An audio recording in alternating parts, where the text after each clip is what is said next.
আসসালামু আলাইকুম এভরিওয়ান। বাংলাদেশ সেনাবাহিনীতে আরও একটি নতুন সার্কুলার প্রকাশিত হয়েছে। এখানে আপনারা সকল জেলার ছেলে-মেয়ে প্রার্থী অ্যাপ্লিকেশন করতে পারবেন। এখানে অ্যাপ্লিকেশন করতে হলে আপনাদের শিক্ষাগত যোগ্যতা এবং কবে থেকে অ্যাপ্লিকেশন শুরু হবে, অ্যাপ্লিকেশন করতে হলে আপনাদের কত টাকা ফি প্রয়োজন হবে, আজকের এই ভিডিওতে আমি বিস্তারিত আলোচনা করব। আশা করি আপনারা ধৈর্য সহকারে সম্পূর্ণ ভিডিওটি দেখবেন। Rajendrapur cantonment public school and college, Rajendrapur সেনানিবাস, গাজীপুর। এখানে আপনারা কোন কোন পদে অ্যাপ্লিকেশন করতে পারবেন আর এটি কি সরকারি চাকরি কিনা, এটি হচ্ছে সম্পূর্ণ একটি সরকারি চাকরি। আপনারা সকল জেলার ছেলেমেয়ে প্রার্থী এখানে অ্যাপ্লিকেশন করতে পারবেন। তো বন্ধুরা, ভিডিওটি শুরু করার আগে আপনাদের কাছে ছোট্ট একটা রিকোয়েস্ট থাকবে।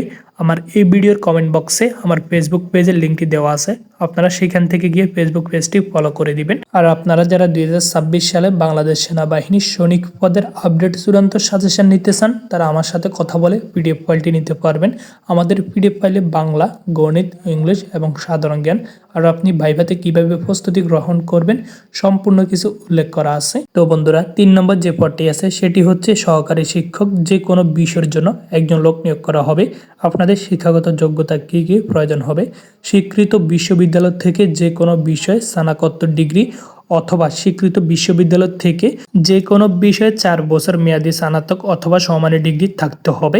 এখানে আপনাদের বেতন দেওয়া হবে 25,500 টাকা পর্যন্ত। তো আপনাদের যাদের শিক্ষাগত যোগ্যতা আছে তারা এই পদে অ্যাপ্লিকেশন করতে পারবেন। এরপরে সহকারী শিক্ষক, চারু ও কারুকলার জন্য একজন লোক নিয়োগ করা হবে।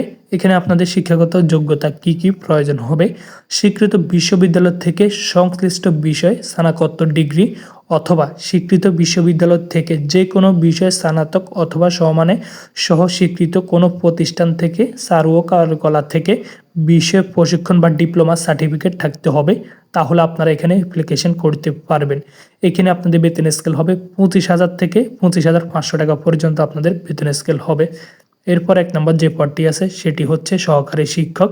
জীববিজ্ঞানের জন্য একজন লোক নিয়োগ করা হবে। এখানে আপনাদের শিক্ষাগত যোগ্যতা কি কি প্রয়োজন হবে: স্বীকৃত বিশ্ববিদ্যালয় থেকে সংশ্লিষ্ট বিষয়ে স্নাতকোত্তর ডিগ্রি অথবা স্বীকৃত বিশ্ববিদ্যালয় থেকে সংশ্লিষ্ট বিষয়ে 4 বছর মেয়াদী স্নাতক অথবা ডিগ্রি থাকতে হবে, তাহলে আপনারা এখানে অ্যাপ্লিকেশন করতে পারবেন।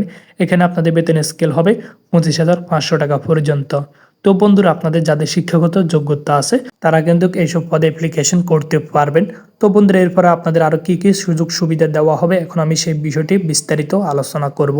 তো বন্ধুরা, আপনাদেরকে কি কি সুযোগ সুবিধা প্রদান করা হবে: মোট বেতনের সাথে 70% হারে বার্ষিক 2 উৎসবে আপনাদেরকে কিন্তু 2 ঈদে 20% করে ভাতা প্রদান করা হবে। এরপর আপনাদের অনেকগুলো সুযোগ সুবিধা দেওয়া হবে প্রতিষ্ঠানের নিয়ম অনুযায়ী।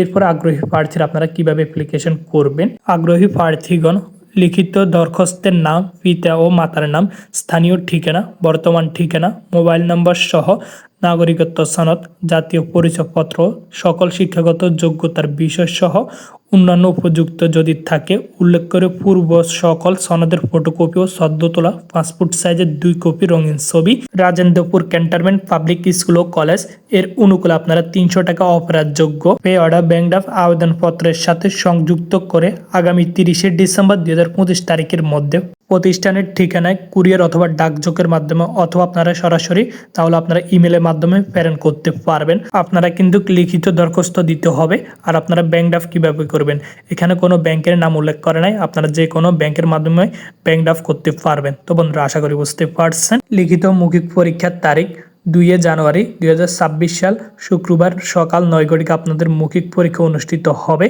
মৌখিক পরীক্ষার সময় শিক্ষাগত যোগ্যতা, অভিজ্ঞতা, মূল সনদ, প্রযোজ্য ক্ষেত্র ও জাতীয় পরিচয়পত্র সঙ্গে আনতে হবে। উল্লেখিত 2 জানুয়ারি 2026 তারিখে সকাল 8 ঘটিকা প্রতিষ্ঠানের হেল্প থেকে প্রবেশপত্র সংগ্রহ করে পূর্ব লিখিত পরীক্ষা অংশগ্রহণ করতে হবে। তো এখানে আর কি কি শর্তাবলী দেওয়া আছে: প্রার্থীকে উল্লেখিত পরীক্ষা অংশগ্রহণের জন্য কোনো প্রকার টিএডিএ প্রদান করা হবে না। তো বন্ধুরা, আশা করি বুঝতে পারছেন। তো বন্ধুরা, আজকের ভিডিওটাই পর্যন্ত, দেখা হচ্ছে না কোনো ভিডিওতে। ততক্ষণ পর্যন্ত ভালো থাকুন, সুস্থ থাকুন। সবাইকে জানাই আসসালামু আলাইকুম।